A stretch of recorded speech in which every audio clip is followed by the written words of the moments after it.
Okay, good evening. We'll call to order the February 28, 2011 Planning Commission hearing.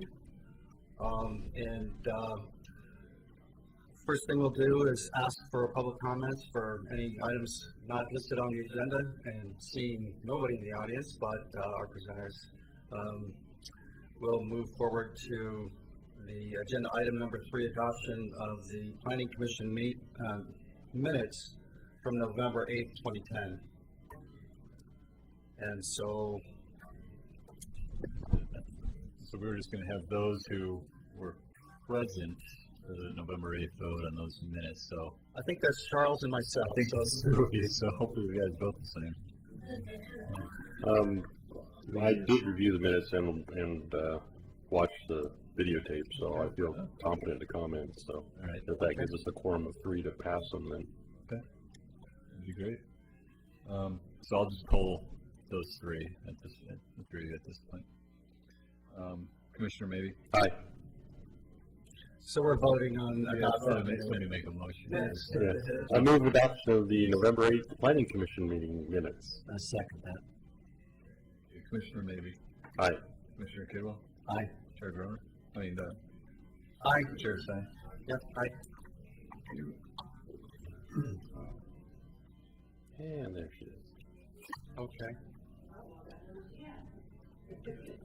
We'll welcome Commissioner McGriff to the meeting. So the item 4 on our agenda tonight is conditional use 1003 and concept plan 1003, and I'll read the quasi-judicial hearing information for this item. For items CU 1003 and CP 1003, public hearings on land use applications are scheduled tonight. A staff report is being prepared for the application, and it's going to be made available when it's completed. It will be made available on Monday before the hearing on the 14th. Okay. And that report is going to identify the approval criteria that apply to all of the applicant's proposal. Staff will analyze the criteria which are contained in the staff report along with written comments and input received through the public notification process for each application. Quasi-judicial hearing procedures that the Commission will follow is set out in state law and the Oregon City Municipal Code. The hearing procedure steps are shown On a chart that we don't have yet. chart that we don't have. We'll locate the chart or revise the disclosures before the next hearing. Okay, tonight we'll take a report from the applicant at any rate. Anyone wishing to speak should fill out a speaker's card and give it to the planning staff before the hearing. Speakers will proceed in the order in which their card is received. For the public record, please begin all testimony stating your name. Testimony and evidence should be directed toward the applicable approval criteria. If you believe other criteria apply, in addition to those addressed in the staff report, identify and discuss those criteria and explain why you believe they apply to the application under consideration.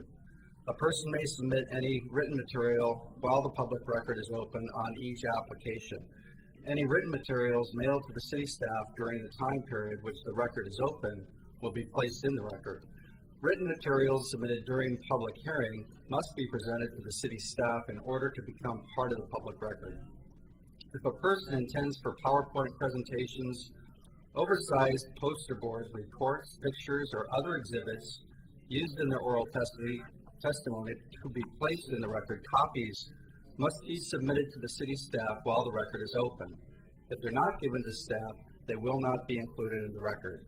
Any person wishing a continuance to present additional evidence and testimony or to keep the record open to respond to new evidence must make that request before the public testimony portion of the hearing is closed. If the Planning Commission makes a decision with which you disagree, any issue that you may wish to appeal must have been raised for the Commission's consideration. Without raising the issue on the record with sufficient specificity and accompanied by statements or evidence that the city and all parties can respond, the issue will not be adjudged appealable to the Land State Land Use Board of Appeals. In addition, Oregon Revised Statute 197.796 requires us to announce the following. The failure of an applicant to raise constitutional or other issues relating to proposed conditions of approval with sufficient specificity to allow the local government or its designee to respond to the issue precludes an action for damages in circuit court.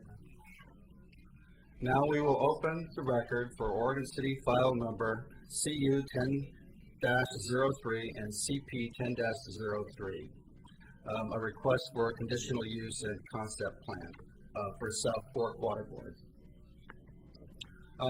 At this point, I'll ask if any of the commissioners has an ex-party contact, conflict of interest, bias, or any other statement to declare. I do not. I do. I have nothing to declare. Commissioner Mabey. Yes, when I was city commissioner, I was part of the South Fork Water Board, and I am currently a member of Mr. Collins' Citizens Advisory Committee. So we do speak on a semi-regular basis. We haven't talked about this particular plan since I was on the commission, and it was a chalk drawing 2.5 years ago when the last time I saw it. So this is new information to me. And that relationship wouldn't bias your decision one way or the other? No, I've beat him with a stick and given him a carrot just about as often, so it's both ways. Any other statements from the commissioners? I have a ex-party contact at Clare also. I was at the public meeting that John Collins called for the neighborhood. I generally agree with the meeting summary. I thought it was representative of what happened at the meeting. Also attended the bus tour of the Watershed. The watershed, and that was education. So, at this point, let's see. I'll ask Laura maybe to introduce the applicant, and they can move forward with their report. Thank you. The applicant has submitted 2 land use applications for a concept general development plan, otherwise known as a master plan, as well as a conditional use application for the property at 15962 Hunter Avenue. The property has been developed as a water facility since the mid to early 50s. And since then, there's been some incremental change, but it's remained generally the same since that time. Submittal of this application will allow us to take a look at the site and the development on the site over the next period of the next 20 years. It'll also tell us the intensity of development proposed, kind of generally how many structures are proposed, where those structures are going to be located. At this time, the applicant has included 16 structures or tanks in their development application, totaling square footage of approximately 58,000 square feet. In the development application as well, the site currently processes 22 million gallons of water per day, and full development of the site will result in a near doubling of that with 40 million gallons of water per day. So at this time, we have been working with the applicant to refine a couple of issues on the staff report. We have the staff report currently being reviewed, so we'll have it available 1 week from today, which is 1 week before the next Planning Commission hearing. And at this time, I would request that the Commission listen to the applicant's testimony, take any public testimony if there happens to be anyone, and then continue the hearing to March 14th. And then all questions directed to staff could then be answered on March 14th when we give our presentation with the staff report as well. Okay, very good. Thank you.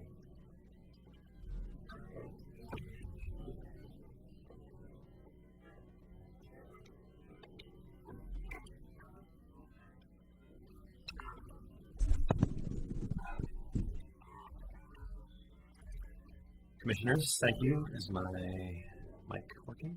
Okay, great, thanks. I'm Ben Schoenberger from Winterbrook Planning. We're the land use consultant that's been hired by South Fork Water Board to put together and propose this application. It's a pleasure to be here tonight to introduce this project, and thank you for the opportunity. I'll just quickly introduce the team that'll be presenting. Again, Ben Schoenberger from Winterbrook Planning, the land use planner. To my left is John Collins, the general manager of the South Fork Water Board, And behind us to talk about the project is Pete Kreff from MWH, who's an engineer working on the project. So we'll go through in that order where I'll have John talk a little bit about the water board itself and what its structure is and what the motivations for this project are. And then Pete will explain, in hopefully not too technical language, what the project is, why it's needed, and how to go forward. And then I'll wrap up with sort of the land use application and the requests that we're actually bringing to you tonight. So with that, John. Thank you very much, Commissioners. The South Fork Water Board, I'll just give you a kind of a brief history of who we are. We started in 1915. We're owned by the City of Oregon City and the City of Westland. We purify your drinking water. Back in 1915, we took water from the South Fork of the Clackamas River, hence our name. In the 50s, the need for water became greater, and we built a plant in the lower part of the Clackamas River, and it went online in 1958. And Laura, you did a great job with the numbers.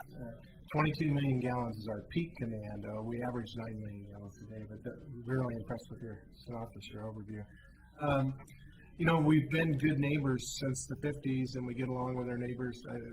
We've met with the Parklands Neighborhood Association on several projects and tried to really incorporate the spirit of blending into a neighborhood. So when we looked at our latest capital improvements, $40 million worth in the master plan, we also thought about what would be a great way to look at that 20-year window. And Oregon City is one of the few cities that I know of that where you can plan. And forgive me, I call it the facilities master plan because we just finished a master plan. But we would like the opportunity to get your blessing and to share our vision for the future and to incorporate that into a long-range plan and get essentially a go from this side and be able to take care of the needs for drinking water for Oregon City and Westland in the future.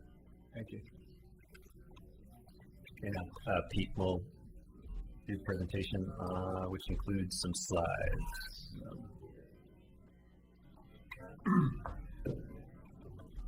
So I have a few slides. I hope you can see the turning to inconvenience.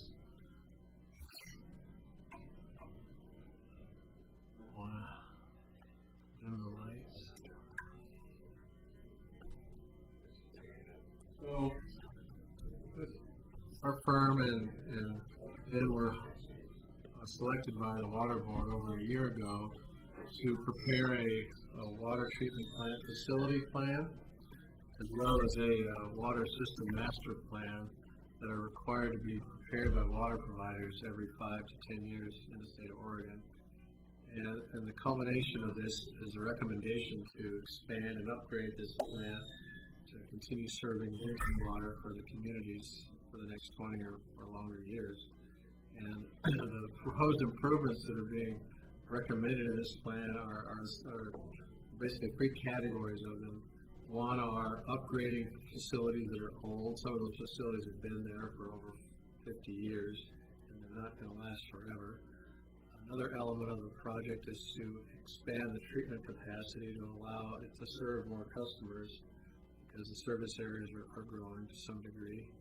And the third part of it is to just improve the operational efficiency and allow the plant to continue operating well for the next 20 or longer years. So through our project, we proposed a phased construction project over the next 15 to 20 years, depending on when the needs really fully develop for the community. And on the slideshow, we sort of try to represent those three phases of work, and it's documented in the application that was already made. We're going to add new treatment facilities, replace some older facilities, add some new processes that are needed to properly treat the water, and then to provide some other treatment processes that might be needed in the future. Yes. Just for clarification, your legend has blue and red and black, but I see that the black looks more green on this. Is that appropriate? At least on our display, it looks. Yeah, you're right. It does have. It's all black on my screen, but it is kind of greenish on your screen, right? So it's the part that isn't blue and red. Right. Thank you. So, if there's not any questions about the plan, I'm just gonna show you kind of how the plan is gonna, in theory, be expanded over the next few phases of the project. So, phase one of this expansion will occur within the next 10 years. It's going to add treatment capacity with a new flocculation sedimentation basin that's shown in the longer basin in the back. We're going to add 2 new filters to increase the filtration capacity. And we're also going to build a new building to store chemicals and other treatment materials to make it a little safer and a better environment for the types of chemicals that are needed to treat drinking water from the Clackamas River. The next phase of the expansion is to install a new system to process the solids that are removed from the water as it's been treated. Clackamas River is normally a very low turbidity clean water, but it does carry a lot of silt and turbidity at certain times of the year, and that collects in the plant processes, and we need to have a way to treat that solid and then move it off the site, because the site can't have it staying on the site very long periods of time. And the third phase is to replace some of the older infrastructure, 2 old basins with new basins, to add a process called ozonation, which will improve the health and taste and odor of the water from the river. That's probably going to be required in the future by the regulators. You bubble ozone gas into the water to make it to treat the water properly, and then we'll add another addition to the proposed new chemical building. So this project, the sum of these 3 phases of work is expected to cost on the order of $40 million, and it will serve the community for well into the next half a century or more once these improvements are made. This is just a view of what the expanded facility will ultimately look like at a different angle. With that, that's the proposed project. South Fork's applying for this concept master plan. Before we go on, it might be a good time to ask the sort of engineering or construction-related questions that Pete would be better suited to answer. Okay, I was just looking at figure 3 in the supplemental, and I was just trying to orient myself to the things that are proposed on this plan with what's on the screen. I'm looking at the trees, and the trees are going along Hunter Avenue. That's Thurman. That's Thurman? Business Center. Okay, great. And, okay, I'm just not seeing the turquoise and chartreuse object with the trees. The chemical building. On figure 3, the chemical building with the liquid oxygen tanks or whatever they are. Seeing the same, I'm just making sure we're on the same graphic. The supplemental application? Yeah. I'm not sure it had a figure 3. Yeah, I'm just not sure what figure 3 It's is. the last page. It's not in the supplemental. Okay. It's figure 3 in the main. Is it the main? Is it the main one? I'm sorry. Okay. Yeah, I got it. Yeah, it was the main application. Okay. Fine. It's this one? Yeah. Okay. Is that going to be updated to show? Sorry, I was looking for the graphic. Could you repeat the question? There's the aerial photo. There's figure 3. Right. I'm on page. The 65 of 98 at the bottom. Is that the one? Or maybe you just ask the question generally, and I'd do a better job of. Yeah. Figure 3 shows the current building as it exists. That's the Oh, current. this is the existing. Okay. Yeah. Sorry, this is the existing setting. I apologize. Okay. Right. Existing conditions. I should have done that. Sorry about that. Generally, with regard to landscaping, to answer that question, is most of these buildings or structures, I mean, they're not even all defined as buildings, are being located in places where there are fewer or no trees. And so many of them, as you can sort of see behind you, that like the chemical building is it may require some removal of landscaping, but generally there are places where we try to push things around to grassy areas where there isn't a lot to take advantage of the existing sort of natural status of the site. Great, thanks. Can you go back a couple of slides? Just slowly go back there, and then we'll stop you on you. Oh, nope, that's the one. Oh, go back to the line drawing. Solids handling. You have this little tiny M down in the lower corner. What is that? Oh, we don't have the key.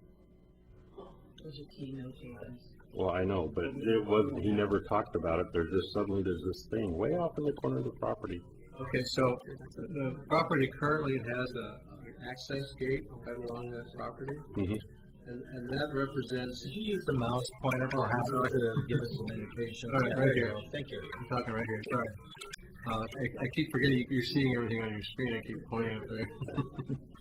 So, where did it go? All right. So right here is a current gate on the fence line that allows trucks to move in and out of this part of the facility.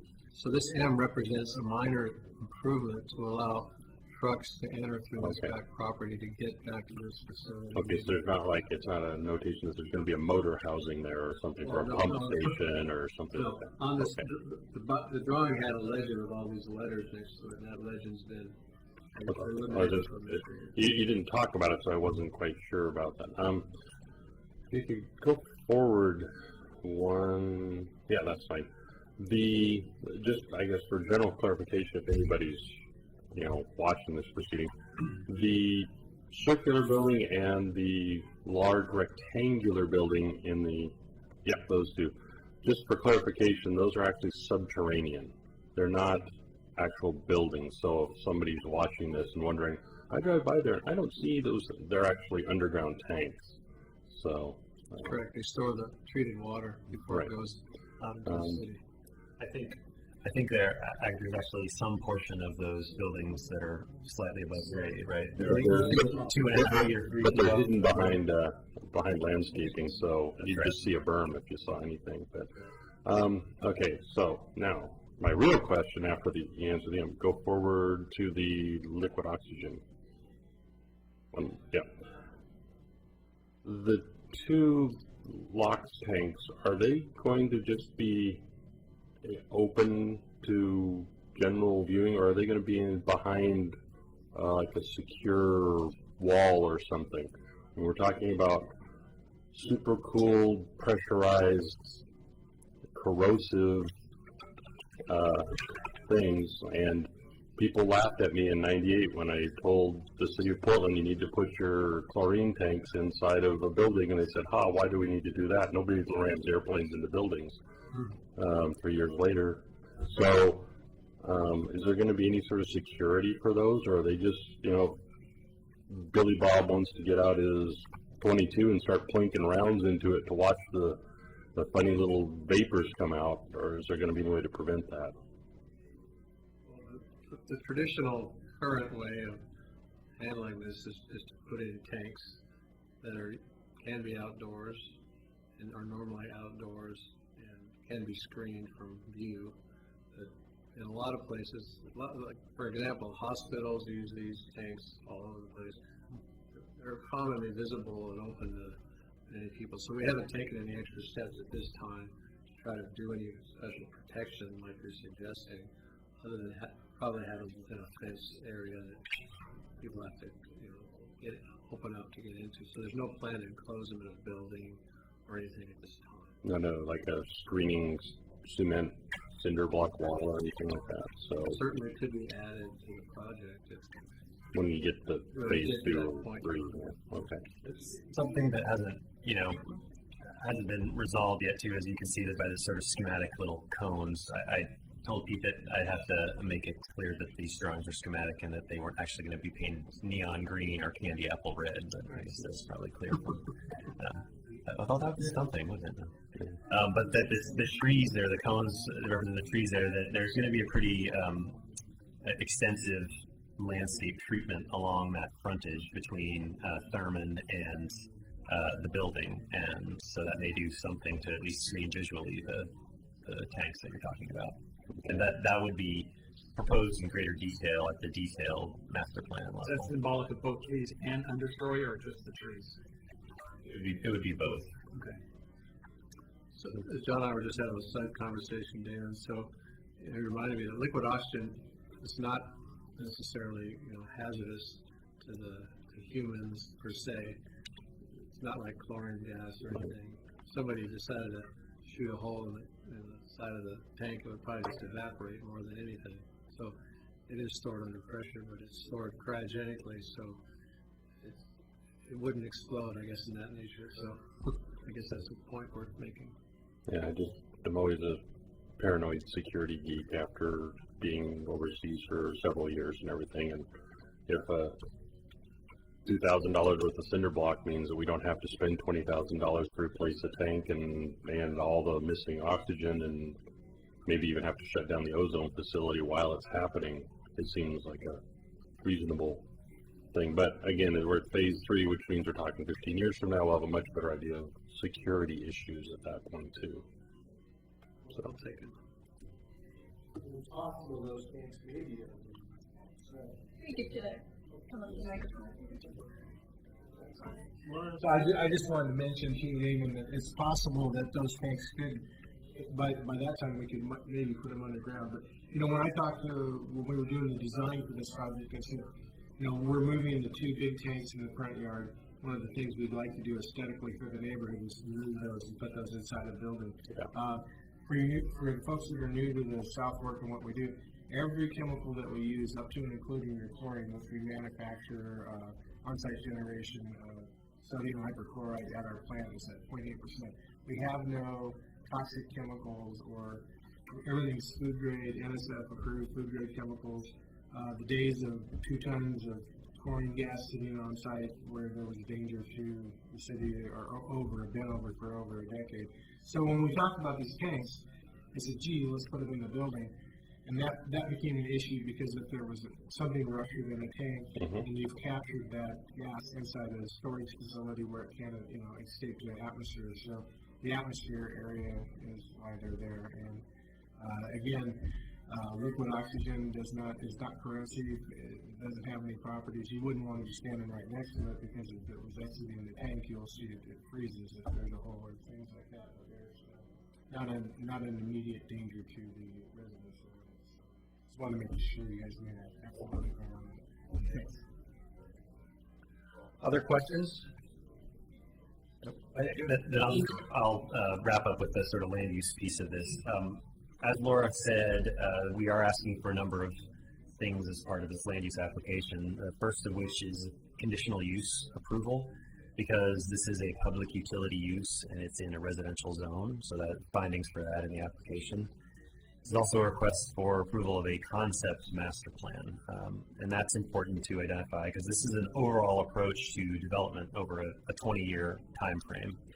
And some of the details, as you can see by the schematic drawings and by the level of detail that we've provided in the application, is not that specific, and that's by design, because a lot of these facilities haven't been designed to that level yet.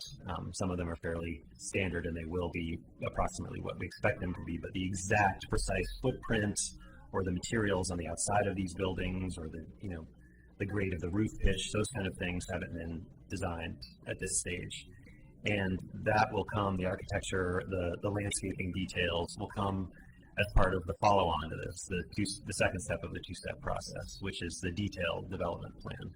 So we'll be coming back, not to the Planning Commission necessarily, but to the city with more detailed information, phase by phase. Presumably we won't do one building at a time. It'll come in clusters in these 3 phases.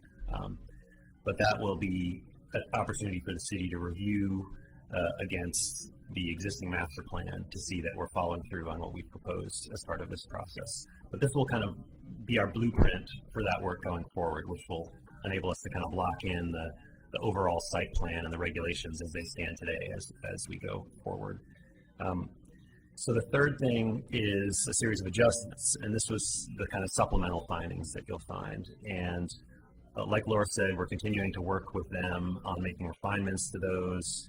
And a lot of the development standards that we are subject to as part of site plan design review didn't really seem to make sense in the context of what this facility is or how it's located, or they would require some pretty big changes to long-standing things that have been on the site and can continue, we feel that should continue to be on the site. And that those changes, if they were to be made as part of the detailed development process, if we were just punt to this next stage, would be another type 3 review. So we would find ourselves coming back here to make a request of something that's fairly minor, like the example of the first adjustments are the fence height and materials. So there's a standard that says the fences along frontages can't be any taller than 3 feet. Well, there's a security fence that goes around the perimeter of the site that's about a 6-foot fence. So we don't want to have to come back to the planning commission and ask permission for that. So as part of this concept development plan, we're asking to adjust that standard away to allow the existing fence to remain. So there was a bunch of things like that, fence height and materials. There's a standard about access ways between each of the structures, paved, walkways between each of the structures as if it were a college campus, and that didn't seem sensible for some of these structures that are just holding tanks for water. Landscaping in and around parking lots, commercial design standards for the buildings themselves, so pushing the buildings up to the sidewalk and requiring, floor-to-ceiling windows on some of these things, so we've asked for those adjustments. And then an adjustment to the street and sidewalk standards for the improvements that will be made on the frontages.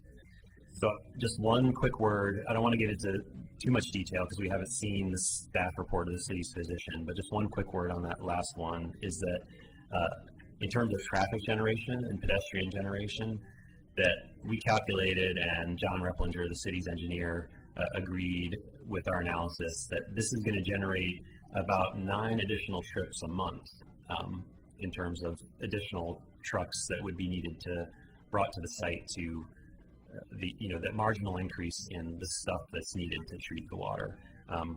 And that's an overall pretty insignificant impact to the transportation system. We're talking about less than 1 trip a day. And that our feeling is that the improvements that should be required should be proportional to the impacts that we're creating.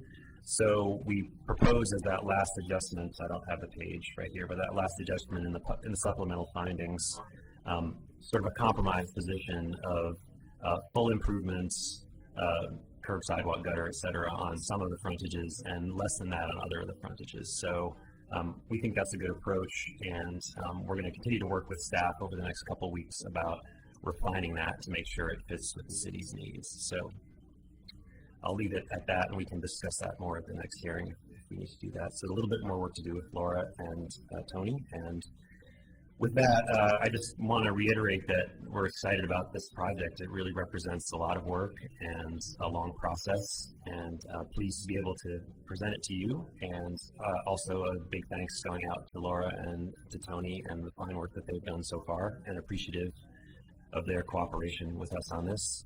And this is really just an opportunity for us to lay it out there for you and welcome any questions you have about the process or the application. Thanks very much. Okay, questions from the commissioners? Zach, do you have any? No. Just one question. You've laid this out as a 3-phase development process. Do you have any time frame for those phases to be accomplished?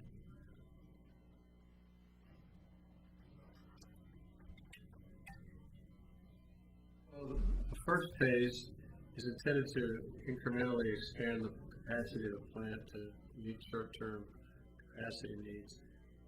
The timing of that is in the next 5 to 10 years, and that decision is going to be made by the owners of the facility at a time when it's appropriate to do it. They don't need to do it today, but they plan on needing to do it the next 5 to 10 years, depending on water demand projections and growth. The next phase is intended to be completed about 5 years after phase 1 is completed. And that's time to treat extra water that will be brought onto the site.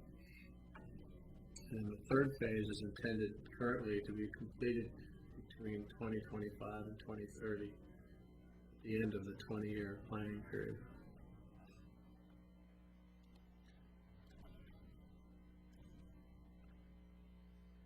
How is stormwater currently being handled on the site?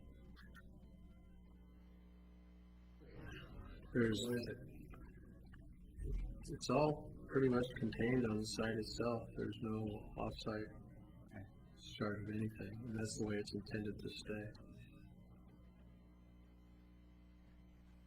A couple of questions, and probably these are more for John. So, I was under the impression that when South Fork gave up a chunk of their property in order to be underneath the mega master plan site, that there was, as part of that, that there wasn't going to be a requirement to do sidewalk work. Was that only along one side, or was that it was only going to happen as the city improved the street, and the city would do the work because we basically gave them a quarter of an acre? Well, South Fork gave them a quarter acre. I'm not a them anymore. I'm an us. Oh, actually, Ben was asking, argue that project over. Ben answered that question. You're right that in the approval of the big rectangle that's at the back of that, well, let's see, I can do this myself. The new reservoir, This was the 2007 application. in the upper right of this slide, that one, that was requested and approved in 2007, that as part of that land use process, South Fork dedicated 7.5 feet on one frontage, which one I don't remember, and then 11 feet, like 7.5 feet on Hunter, and then 11 feet on Swan to the city. And that allowed us not to have to do our master plan at the time, because the regulations say if you're more than 10 acres, you're automatically triggered master plan. And in that case, we just wanted to do a conditional use for one particular facility and promise to do the master plan later, which is what we're doing here tonight. So that negotiation with the city was a dedication of land for future sidewalk or street improvements. So the implicit agreement was that, but there is no explicit agreement that we were doing it for a particular purpose or that we were guaranteed a particular outcome in the future. So the answer is yes, that was the idea, but there's nothing covenanted or obligated on either side of what that land is going to be used for. Okay. And then in relation to the improve some stuff, but not the others as far as street improvements, just as a general statement, I hate electronic documents, but I can't afford to print out 25 pages of non-electronic. But so I was trying to scan through it and find it, but where were you looking at actually putting sidewalks versus where were you looking at just leaving a grassy security strip? Sure. It's in the supplemental findings that summarizes. This is an adjustment request, and it's the last one. So the summary of the bullet points that are on, my page 20 of the February 2011, of course, supplemental. Okay. So Hunter, which is the current entry frontage, on the right of. Sorry. Yeah, that's a good idea. There it is. So Hunter, which is to the bottom on this plan view, is an expansion of paving there, but along that frontage. I don't know how many 100 feet that is. So a shoulder, basically, widening that street. Thurman, which is the sort of diagonal street to the left. There's a full sidewalk that's on the opposite side of the street from in front of the residences. In front of the residences that was constructed fairly recently. So using that as the pedestrian connection on that frontage. And then because it is a collector and seemed to be an area that it would do the most good, although it is more difficult given the topography, the full street widening sidewalk curb street tree treatment on Swan.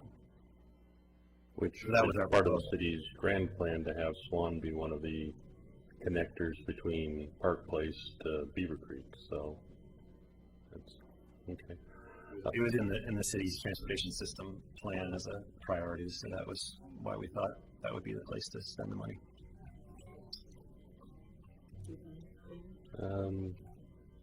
I had one more and I just spaced it completely, so go for it. What kind of submittal documents are you thinking about for the conditional use permit? I would suspect that you're going to need some sort of site plans and elevations and some documents that show the type of materials that you're proposing to use. Is that something you're contemplating doing? That will be part of the detailed development plans as they come through on each type 2. It's sort of, I'm asking, what are you submitting for the conditional use permit? Because I'm expecting to see something like that. So I'll be more direct then. okay. If you're applying for a conditional use permit, it seems to me that you've got to have something that the public and the commission is going to be looking at. This is going to be the typical treatment we're going to use. This is something else that we're typically talking about using, because I'm a little uncomfortable waiting down the road, even though that's part of the process of a master plan, but since you're coupling it with a conditional use permit, I think that the public, and including myself, would like to see some concepts of what South Fork is thinking about. I guess I mean, they don't have to be super detailed, just saying, here's kind of what we're thinking about, because if I was living in Park Place, even though South Fork is a wonderful neighbor, I still might be interested in seeing that. You know, A little bit of detail, just because it is a conditional use permit. Yeah, what kind of building design is going to go up for the chemical building? Is it going to be 2-story brick? Is it going to be, you know, conceptual, but right? But I mean, is it going to be 2 stories, 3 stories, 1 story with a peaked roof? You know, what am I going to look out of my living room and be seeing? Because right now there's a tiny green shed and a pretty open grassy vista before I get to the building. So just those sort of.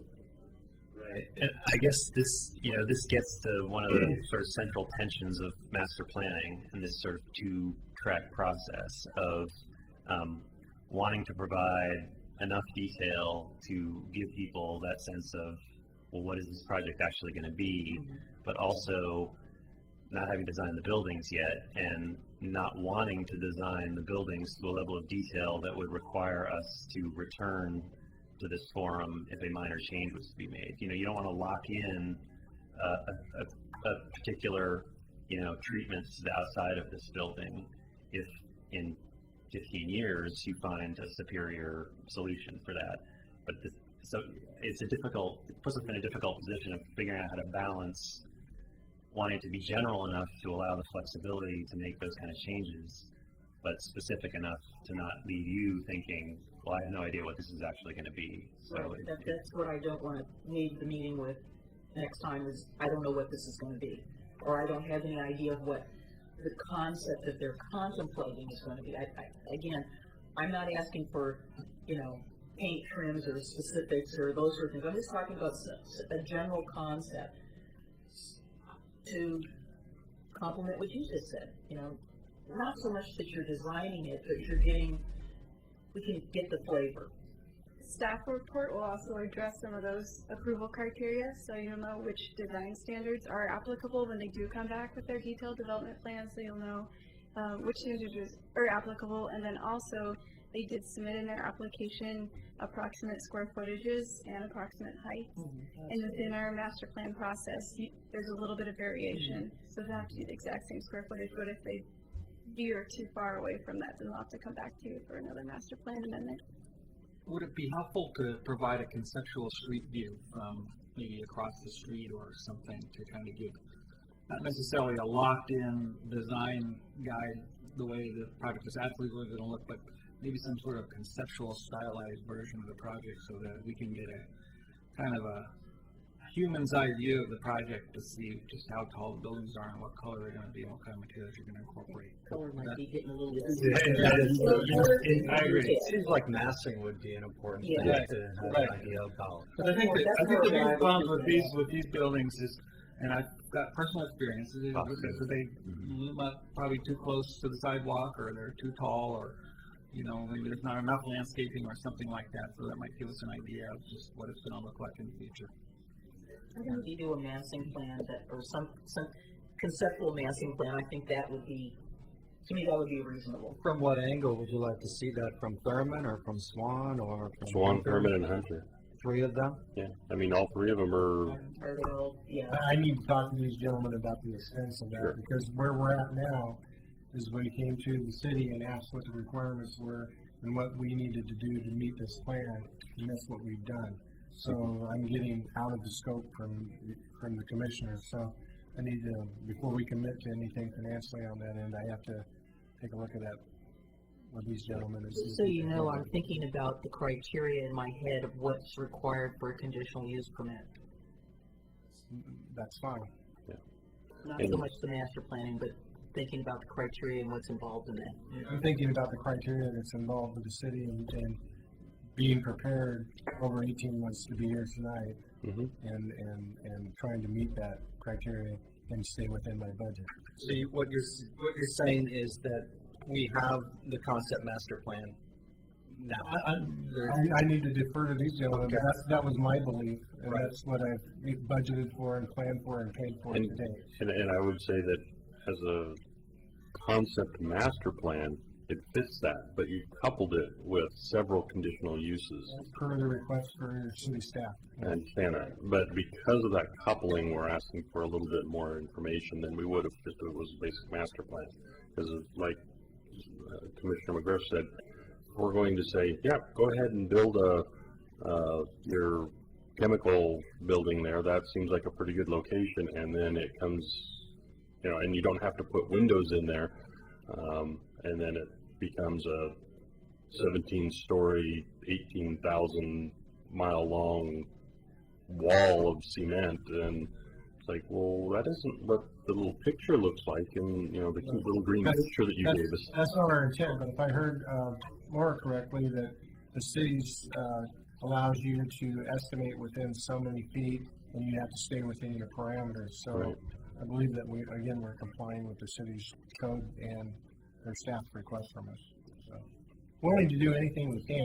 Just want to make sure we're not promising you something that we can't financially deliver. Right. No, and my priority would be, Hunter's the minor one. Thurman's the more impactful because you're directly across the street from like 7 houses, and they're used to not having anything in front of them except the small shed that you got. Then after that would be Swan, and they're because of the ozone building. Everything else is more or less subterranean. The way you've got it bermed and everything is pretty invisible. So you've done a wonderful job with making the plant virtually invisible. So from that aspect, it's kind of hard to. It's a big 10-acre site. Yeah. Commissioner Groner, any questions? No, I was just actually taking a look at some of what has been addressed. It sounds like there's some of the questions that just at least the master plan level and what conditional use criteria is in our packet to some extent. So I guess I'm just hoping to clarify: are you asking for more than what's been talked about here? If you've had a chance to look at it, A picture's worth 1,000 words. Okay. And there's not too many pictures. There's a lot of what I would call engineering stuff where you throw blocks on top of it, which conceptually doesn't really help me. Okay. I have no other questions. Okay. So at this point, I think we're looking to continue this hearing until March 14th. I would so move. Second. I'll call the vote to continue CU 1003 and CP 1003 until March 14th, 2011. Commissioner Kidwell. Aye. Commissioner Espy. Aye. Commissioner Maybe. Aye. Commissioner Henkin. Aye. Commissioner McGriff. Aye. Commissioner Groner. Aye. Chair Stein. Aye. Thank you very much. Unanimous. Unanimous. I do have one question of staff, since you want to know what questions we may have. The whole security fence versus neighbor fence question, is it just that there's so few security fences, it's easier to handle them as a conditional use, or do we have a standard for security fences? I mean, we're looking at a police station at some point, we're looking, you know, we've got the jail, we've got all these secure facilities. Some of them have, by Homeland Security, have required more than, you know, 1950s standards. Are we looking at, is there a standard for them, or are we looking at? Are you referring to the barbed wire, razor wire, or? Just the whole height, like, you know, we're supposed to have, they're only supposed to have a 3.5 foot fence, but they're secure facilities, so they should at least have one that keeps somebody from jumping over. And so it's a conditional use that they have one. Is it just that there's so few facilities, it's easier to deal with them that way? I think this is more the exception. So you have a code that's written to address more of the norm, where you usually don't have a 6-foot fence in your front yard setback. So that's why you're seeing the adjustment from that. We don't have a specific section that deals with public facilities that may require additional measures for secured locations. Okay, so this is how we have to deal with it. Correct. The 1 in 100 is an exception rather than trying to create a code for it. Is okay. That's fine. We also do allow 6-foot fences alongside and behind structures, so it's just the end front part. I'd say make something, you know, semi-attractive, but you have those really sharp little points on the top. But I've seen, you know, quote unquote on TV, people using things to get over. But, you know, it's got sharp spikes that are attractive. Boom, you know, you got. Oh, but now they're an attractive nuisance. Well, yeah, but who's going to jump over that and get stuff on it? Nobody. Okay, thank you very much. Thanks. Appreciate the opportunity. Tony, any announcements? Not at this point. We're still, Christina Robertson Gardner has been working with starting the historic inventory of all of the outstanding homes that have not been inventoried since the last time we did that, as well as reviewing the, top of my head, I believe 86 landmarks that are out there. So we are working on that process, and hopefully we'll be bringing something back to the commission in the near, probably late spring, early summer, for your review and comment on. And other than that, we've obviously got the bridge closure that downtown, still moving forward on the jug handle, picking a consultant for that project, construction team. And then we've also hired, we're working to hire DKS, was chosen for the transportation system plan update. So we're working on refining that scope with the Oregon Department of Transportation, DKS, and us. And hopefully we'll get that moving forward here pretty soon as well. Okay, and maybe it'd be useful to share the goals of the last planning commission with this new group. Okay. Sometime in the near future. Certainly, and hopefully on this Wednesday, so March 2nd, we'll be sitting down with the City Commission again, and hopefully we'll be wrapping up their goals and objectives, and then we can certainly share those with the Planning Commission, and as well as what we're looking at. You know, they've done something interesting. I think we're trying to move forward with the commission. There is moving to more of a 2 years to implement your goals, and maybe at the 1 year in between to kind of just check up and see where we're at, rather than trying to go through this goals process every year. It's hard to get stuff done in 1 year. It just is. So maybe this 2-year process may be something we may consider here as well, as a good model to maybe try and replicate and move forward with. And then at that 1 year mark, just check in, see where we're at, see what we've accomplished, see how things have changed. Okay. So you have your 90 days, and then you have your 1 year, and then you have your 2 years. So there's kind of 3 little check-ins. Depending on what goals get put under what categories and when they think they're going to get accomplished. I've just been through 2 fairly major strategic planning processes with organizations that I'm on the board of, and people have lofty goals, but they can't seem to define it in terms of when are we going to get this done, and when are we going to get this done, and who's going to do it, and how much is it going to cost. Yeah, last one's the big one. So the smart, you know. Okay, thank you. I guess we're adjourned. Thank you.